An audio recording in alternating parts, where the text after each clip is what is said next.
네, 감사합니다. 우리 할렐루야 찬양대 귀한 찬양 감사합니다. 우리 옆에 계신 분들하고 인사하시겠습니다. 메리 크리스마스.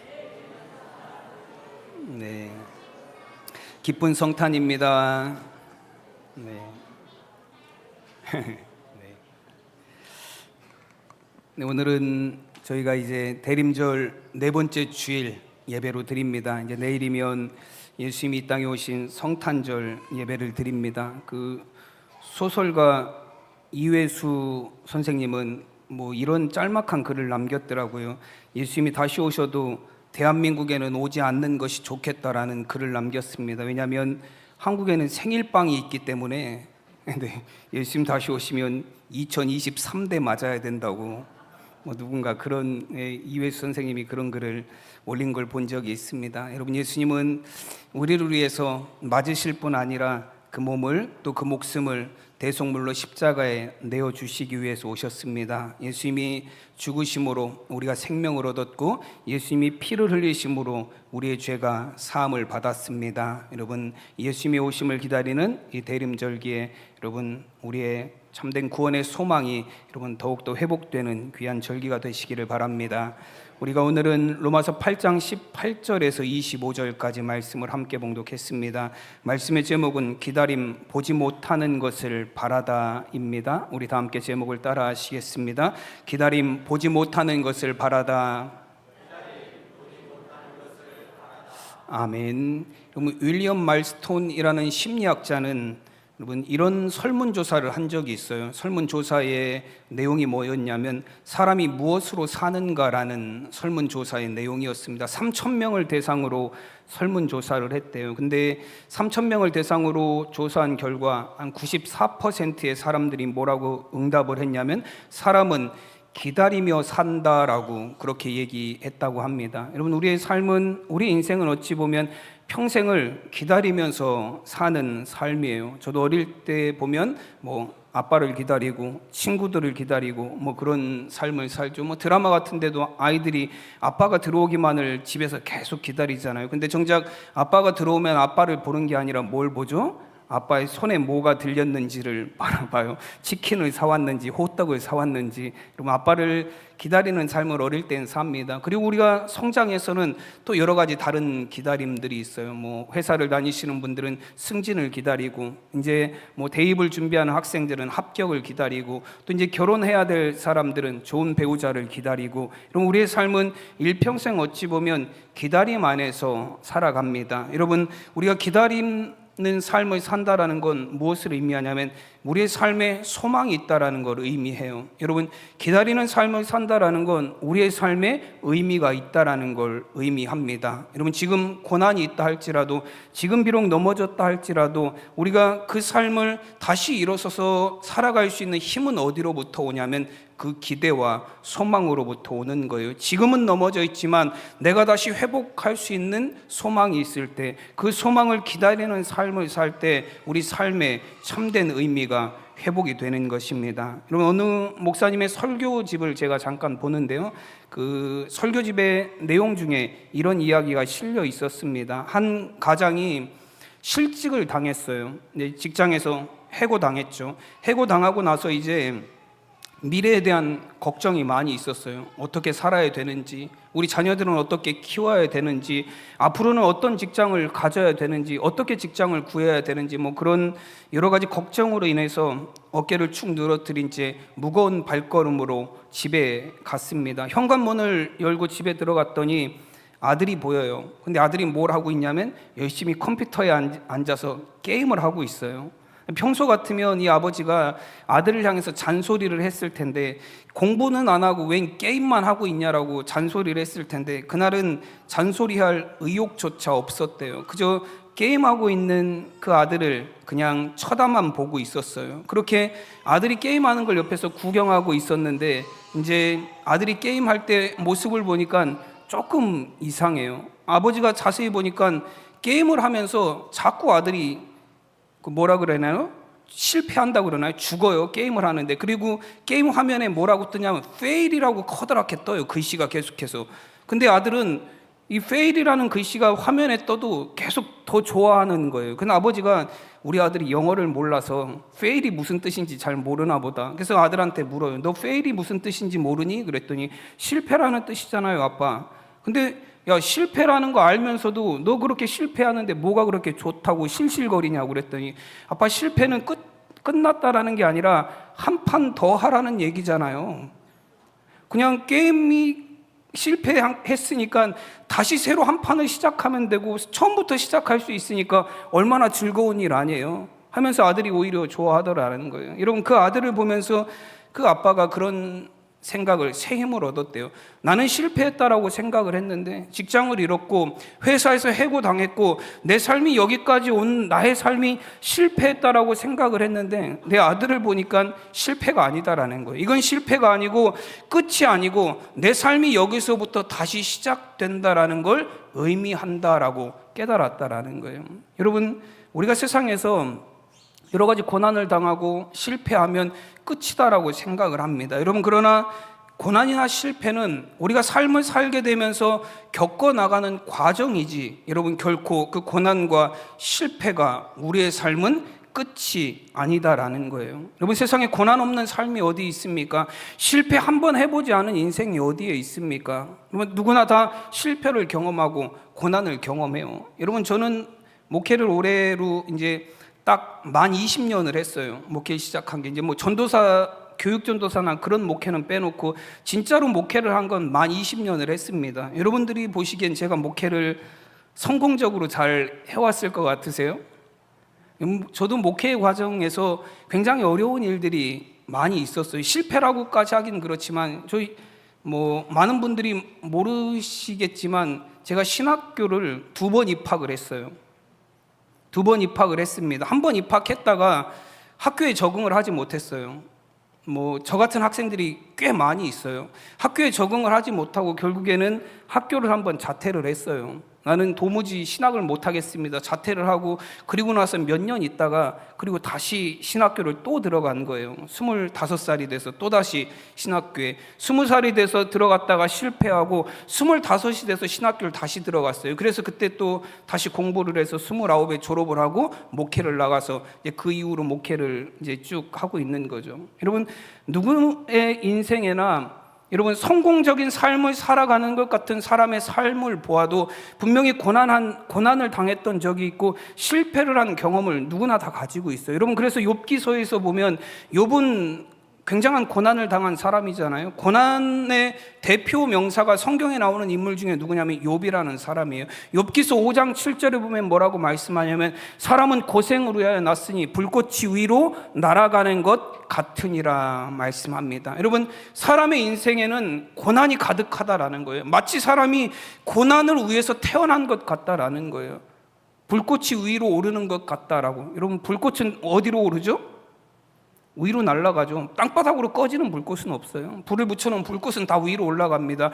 그것과 마찬가지로 인생에 고난이 있는 것은 너무 당연한 일이다라는 거예요. 여러분, 메시지 성경에서는 오늘 말씀에서도 보면 22절에 피조물들이 다 이제까지 함께 탄식하며 함께 고통을 겪고 있는 것을 우리가 아느니라 말씀합니다. 여러분, 우리뿐만 아니라 세상에 피조된 모든 존재는 다 고통과 고난 가운데 살아가고 있다라는 거예요. 어떤 존재도 고통 없고 고난 없는 존재는 없다라는 거예요. 여러분, 메시지 성경에서는 22절 말씀을 이렇게 기록해 놓고 있습니다. 세상 전체가 겪고 있는 이 고통은 한마디로 해산의 고통입니다. 여러분, 아이를 낳으신 우리 어머님들, 해산의 고통이 얼마나 심한지 아시죠? 남자들은 잘 모를 것 같아요. 근데 우리가 고통을 표현할 때 가장 극심한 고통을 표현할 때 아이를 낳는 고통이라고 이야기를 해요. 여러분, 온 세상은 지금 고통과 고난으로 신음하고 있다라는 거예요. 근데 그 고통과 고난이 얼마나 심한지 마치 아이를 낳는 것 같은 큰 고난과 고통이 세상에 존재하는 모든 피조물에게 있다라고 말씀합니다. 여러분, 그럼에도 불구하고 온 세상이 그러면 고통과 고난이 가득한데 여러분, 그럼에도 불구하고 여러분, 세상 사람들은, 여러분, 세상의 많은 피조물들은 그 고통과 고난 속에서도 여러분 견뎌내고 이겨내고 삶을 살아가고 있습니다. 여러분, 우리를 살게 만드는 힘은 무엇이죠? 이 고통이, 이 고난이, 이 실패가 나의 삶을 끝내는 것이 아니라 나의 삶에 또 다른 소망이 있기 때문에 그래요. 여러분, 그 소망을 기대하며 기다리며 오늘 하루하루를 우리는 다시 살아갈 힘을 얻게 되는 것입니다. 오늘 21절 말씀에서 이렇게 말씀합니다. 그 바라는 것은 피조물도 썩어짐의 종로로 탄 데서 해방되어 하나님의 자녀들의 영광의 자유에 이르는 것이니라 말씀합니다. 여러분, 피조물들도, 세상에 존재하는 모든 피조물들도 소망을 갖고 있다라는 거예요. 바라는 것들이 있다라는 거예요. 그 고통과 고난 속에서도 그들이 가진 소망은 무엇이냐면 썩어짐의 종노릇, 죄의 종노릇에서 벗어나서 하나님의 자녀로서 하나님이 주신 구원의 영광을 소망하며 살아가고 있다라는 말씀입니다. 여러분, 세상에 고난이 가득하지만, 고난이 끊어지지 않지만 우리는 소망하며 또 기대하며 기다리며 살아갑니다. 그 소망이 수많은 고난과 어려움 가운데서도 여러분, 우리의 삶을 포기하지 않고 믿음의 삶을 살아갈 힘이 되는 것입니다. 여러분, 욥은 자신의 고난을 생각하며 이런 고백을 합니다. 욥기 23장 10절 말씀에 보면, 그러나 내가 가는 길을 그가 아시나니 그가 나를 단련하신 후에는 내가 순금같이 되어 나오리라. 여러분, 욥은 고난 때문에 자신의 삶의 방향을 잃어버린 것 같았어요. 여러분, 하루아침에 자신의 모든 재산을 다 잃어버렸고, 여러분, 사랑하는 자녀들이 다 죽었어요. 그리고 사랑하는 아내도 떠나버렸고, 욥의 친한 친구들은 욥을 향해서 네가 죄를 지어서 이런 고난을 받는 거 아니냐며 욥을 비난했습니다. 여러분, 욥의 인생이 하루아침에 무너져 내렸어요. 여러분, 욥기 1장에 보면 욥은 어떤 사람이라고 소개하냐면 동방의 의인이다라고 소개를 해요. 정말로 의롭게 살았습니다. 성실하게 살았어요. 정말로 열심히 살았고 선하게 살았고, 우리가 욥기의 내용들을 쭉 살펴보면 욥이 어려운 사람들을 얼마나 많이 도와줬고 가난한 자들을 그냥 넘어가지 않았고, 욥은 그의 인생을 통해서 정말로 수많은 선한 일들, 의로운 일들을 행하면서 살았어요. 근데 여러분, 욥이 이런 고난을 당하게 되자 욥이 생각하는 건 뭐예요? 내가 이렇게 의롭게 살아온 게 무슨 소용이 있느냐라는 거예요. 그 고난이 욥에게 다가오자 욥이 생각하는 것은 무엇이냐면, 나의 인생, 내가 의롭게 살고 선하게 살고 열심히 살았던 내 모든 삶의 방향이 사라지는 것 같은 거예요. 내가 앞으로 이렇게 살아야 될 이유가 무엇이 있는가? 내가 열심히 살아야 될 이유가 무엇이 있는가? 내가 의롭게 살아야 될 이유가 무엇인가? 삶의 방향을 잃어버렸어요. 여러분, 욥은 자신의 삶의 방향을 잃어버렸습니다. 그래서 거기서 고민하고 방황하고, 여러분, 하나님을 원망하고 하나님을 향해서 하나님 나하고 1대1로 한번 만나서 한번 얘기 좀 해봐야 될 것 아닙니까? 라고 계속해서 하나님을 찾습니다. 그러다 욥이 깨닫게 되는 건 뭐예요? 내가 내 인생의 방향을 잃어버린 것 같고 나는 전혀 어디로 가야 될지 알지 못하는 그런 고난 속에, 고민 속에 있다라고 고백합니다. 그러면서 욥이 깨닫게 되는 건 뭐냐면 욥기 23장 10절 말씀이에요. 그러나 내가 가는 길을 그가 아시나니예요. 나는 나의 길을 잃어버렸지만, 나는 내가 어떻게 가야 될지, 나는 이 고난 때문에 나의 삶의 방향을 온전히 잃어버린 것 같지만 나는 모르지만 하나님은 나의 길을 아신다라는 거예요. 여러분, 고난이나 실패가 무서운 이유가 어디에 있냐면 바로 여기에 있어요. 우리의 인생의 방향을 잃어버리게 만듭니다. 열심히 살아오던 사람도 고난 한 방에 그냥 자신의 인생의 방향을 잃어버려요. 실패 한 번 한 것 때문에 자신의 인생의 모든 목표가 사라지는 것 같은 절망과 낙심 가운데 들어갑니다. 여러분, 내가 여태까지 노력해온 것들이 아무것도 의미 없는 것처럼 여겨지게 된다라는 거예요. 여러분, 어디로 가야 될지 인생의 방향을 잃어버린 것처럼 살아가게 됩니다. 여러분, 그러나 욥은 그 고난 속에서 한 가지 사실을 분명히 깨닫게 돼요. 하나님, 이 고난으로 인해서 나는 방향을 잃어버린 것 같고, 하나님, 나는 어디로 가야 될지 알 수 없지만, 여기로 가도 안 될 것 같고 여기로 가도 안 될 것 같지만, 그러나 하나님은 분명히 아십니다. 나는 내가 가야 될 길을 알지 못하지만 하나님은 내가 가는 길을 아십니다. 그리고 하나님, 이 고난의 길을 나를 단련하셔서 결국 나를 순금과 같이 나오게 할 것입니다. 여러분, 이것이 욥의 고백이에요. 여러분, 보이지 않지만, 나는 모르지만 하나님은 아시고 하나님은 나를 인도하신다라는 거예요. 우리가 인생을 살아가는 힘도 거기에 있지 않습니까? 여러분, 우리는 우리의 인생의 앞길을 알지 못해요. 내 인생의 앞날을 아는 사람이 어디 있습니까? 우리는 우리의 인생의 앞날을 알 수 없어요. 누구도 자신의 앞날을 알 수 있는 사람은 없습니다. 그럼에도 불구하고 우리가 믿음으로 살아가는 이유는 뭐예요? 나는 알지만 하나님은 아신다라는 거예요. 그리고 그 하나님이 나의 삶을 구원의 길로 인도하실 것입니다. 여러분, 히브리서 11장 믿음장에는 그런 믿음의 선조들에 관한 말씀이 계속 기록이 되어 있어요. 여러분, 노아는 아직 보이지 않는 일에 경외함으로 경고하심을 받아 방주를 준비했다라고 말씀합니다. 하나님이 노아에게 주신 그 방주를 준비하라는 말씀은 아직 보이지 않는 일이에요.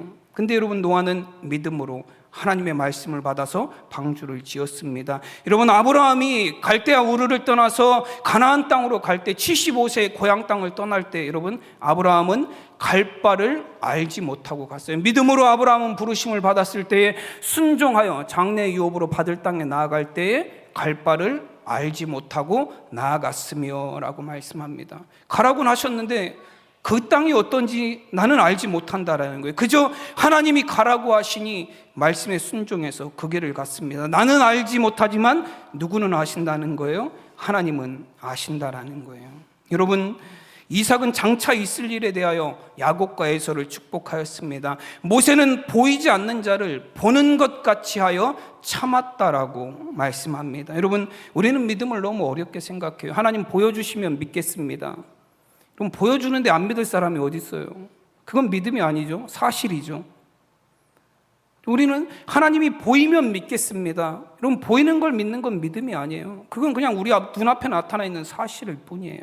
여러분, 믿음은 무엇이냐면 보이지 않지만 내가 바라는 것에 대한 소망을 갖는 거예요. 하나님이 주신 약속에 대한 소망을 갖고 사는 것입니다. 믿음은 내가 볼 수 없지만 하나님이 나에게 말씀하셨으니 그렇게 될 것을 믿는 것, 그것이 믿음이에요. 여러분, 나는 모르지만 하나님은 아십니다. 나는 알 수 없지만 하나님은 아세요. 나는 보이지 않지만 하나님은 보고 계십니다. 여러분, 이 믿음의 길을 걸어갈 수 있는 우리 성도님들이 되시길 바랍니다. 우리가 기다리고 소망하는 것, 여러분, 이것이 바로 믿음이에요. 하나님은 우리에게 하나님의 나라를 약속하셨습니다. 구원을 약속하셨습니다. 보이지 않아요. 하나님의 나라도 보이지 않고 나의 구원도 보이지 않습니다. 그러나 우리가 이 믿음 안에 소망을 갖고 살아가는 것은 약속하신 하나님이 이루실 것을, 신실하신 하나님이 반드시 이 땅에 이루실 것을 믿는 믿음을 가졌기 때문입니다. 여러분, 이 대림절기를 지나면서 여러분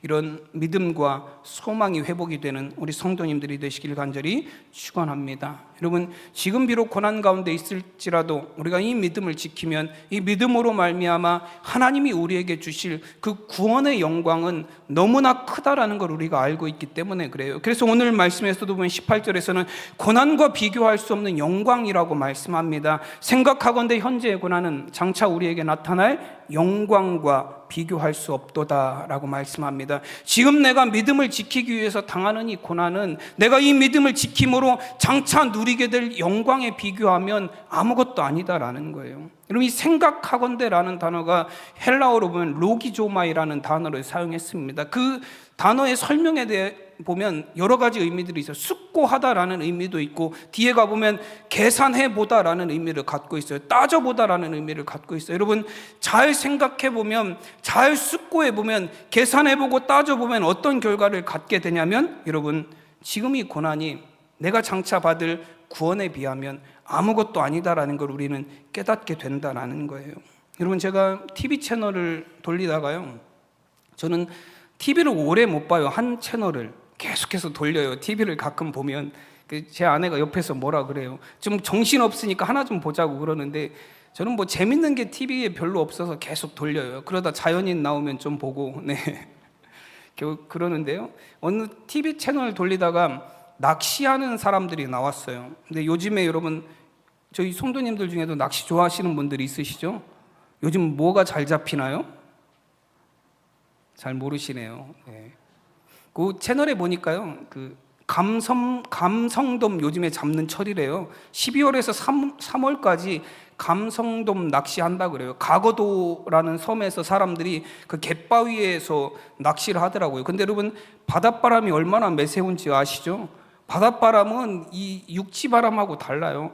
그 낚시를 하는데 얼마나 바닷바람이 센지 이분들이 겨울 파카 입고 털모자 쓰고 마스크 쓰고 귀마개 하고 그리고 막 낚시를 하는 장면이 이렇게 나와요. 근데 옆에서 그 카메라를 들고 촬영하시는 분이, 낚시하시는 분들은 거기서 서서 계속 하시는데 카메라 촬영하시는 분은 추운가 봐요. 계속 물어봐요. 안 추우세요? 안 추우세요? 안 힘드세요? 계속 물어봐요. 근데 이 분들은 우리도 춥고 힘들다라고 대답을 해요. 실제로 추우니까요. 그게 힘들지 않은 게 아니거든요. 그래서 나중에 그 카메라 드신 기자분이 물어봐요. 아니 이렇게 춥고 힘든데 왜 몇 시간 동안 아무것도 안 올라오는데 여기 이러고 있냐고. 그랬더니 아무 말도 안 하더라고요. 그러더니 그 중에 한 분이 뭔가를 낚아 올렸어요. 뭐 낚아 올렸는데 봤더니 진짜 이만한 감섬동이 올라왔어요. 막 이렇게 지느러미에 막 가시가 달려있는 까만 물고기더라고요. 그 물고기를 딱 올려서 잡더니 손으로 딱 잡으면서 뭐라고 얘기하냐면 이 손맛 때문에 이 손맛 때문에 추워도 힘들어도 낚시를 온다는 거예요. 이 손맛 한번 맛보려고 낚시한다라는 거예요. 여러분, 아무리 춥고 힘들어도 그 손맛을 한번 기다리기 위해서 거기서 몇 시간씩 낚싯대를 넣어놓고 있는 거예요. 뭐 저 같은 사람은 잘 이해가 안 가더라고요.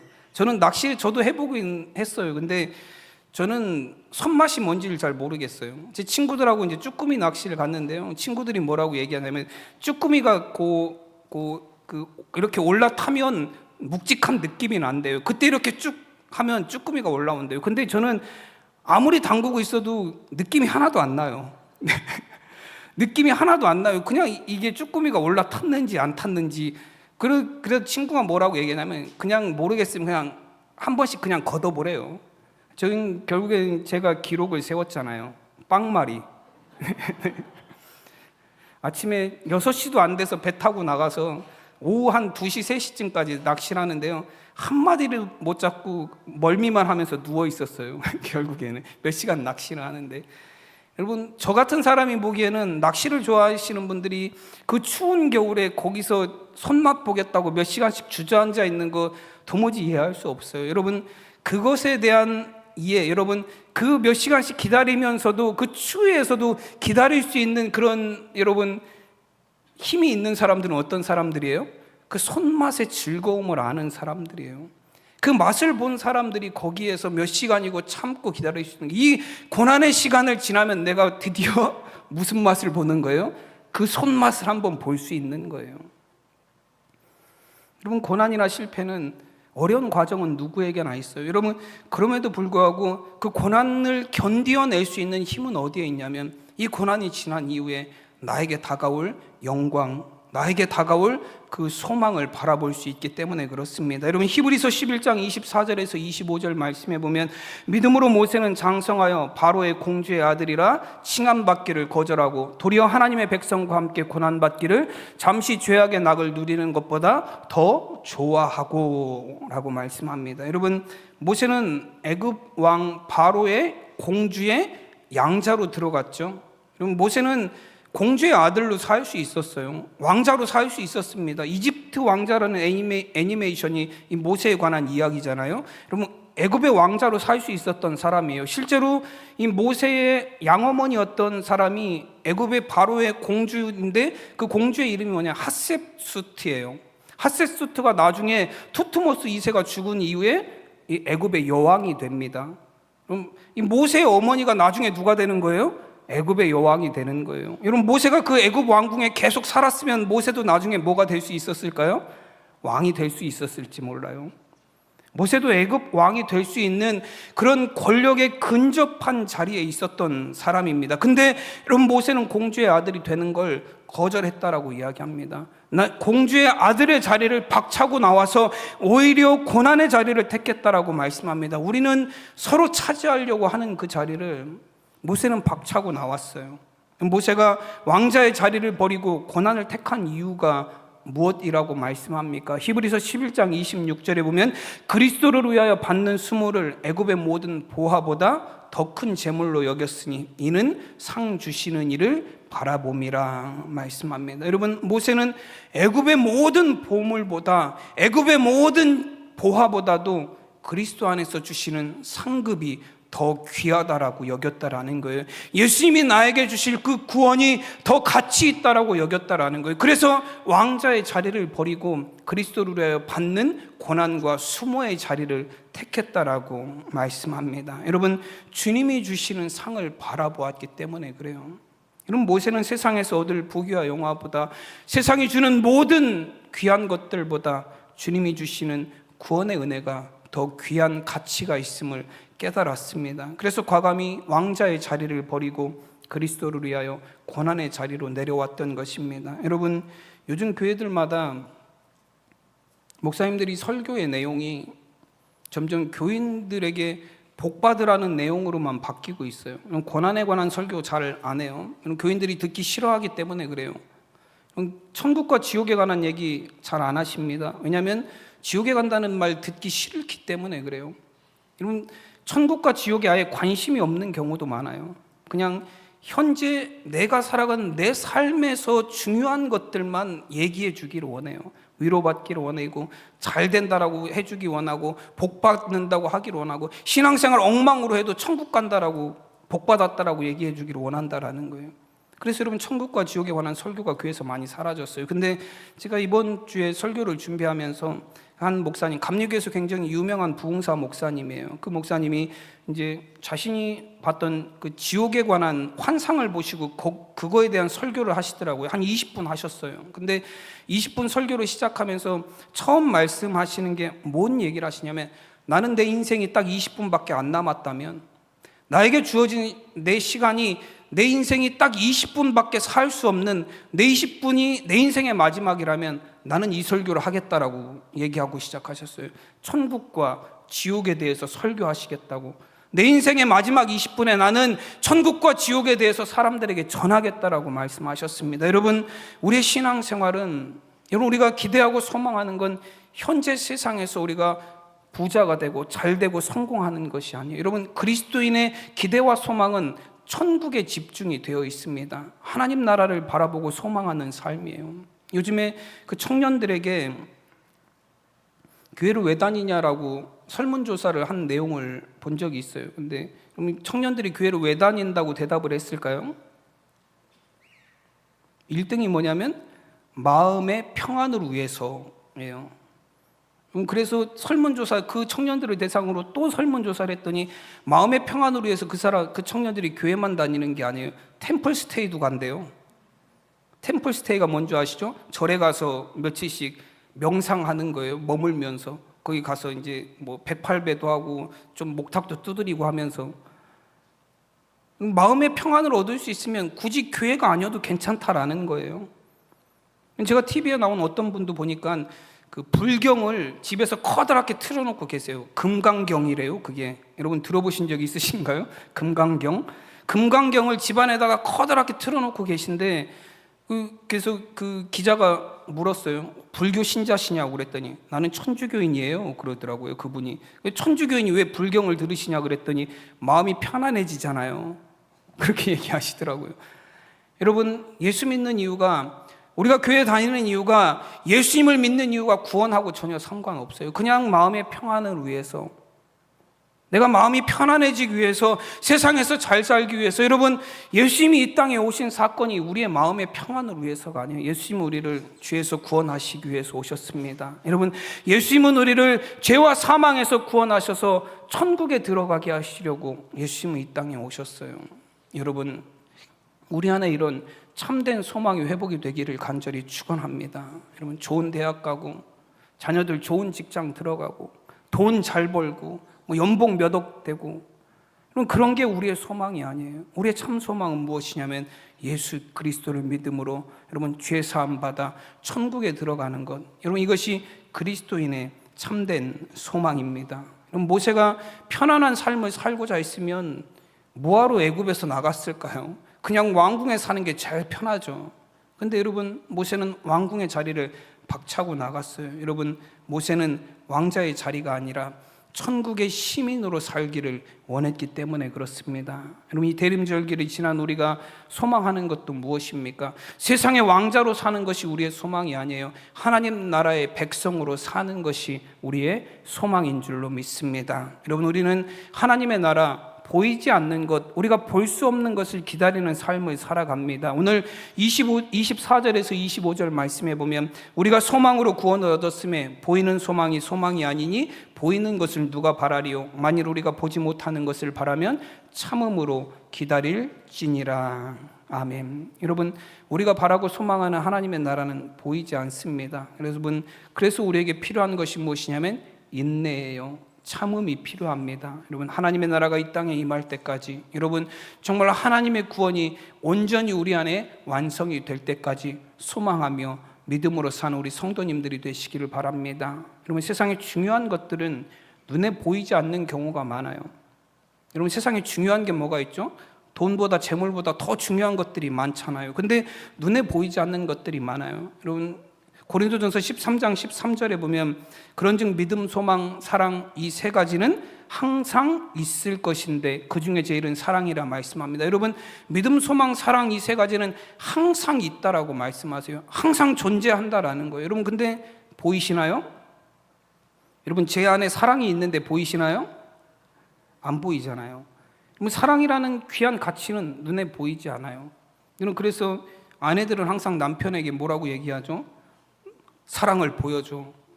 핸드백 같은 거. 네. 남편의 사랑을 볼 수 있기를 원해요.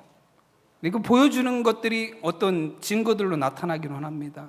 여러분, 우리에게 정말로 소중한 것들은 보이지 않는 경우들이 굉장히 많이 있어요. 여러분, 그래서 보이지 않는 것을 바란다라는 건 여러분 그 안에 인내가 필요하고 참음이 필요하다라는 거예요. 여러분, 그래서 믿음, 소망, 사랑에 관한 말씀을 보면 다 참음이 필요해요. 여러분, 고린도전서 13장 4절에서 뭐라고 말씀하십니까? 사랑은 오래 참고예요.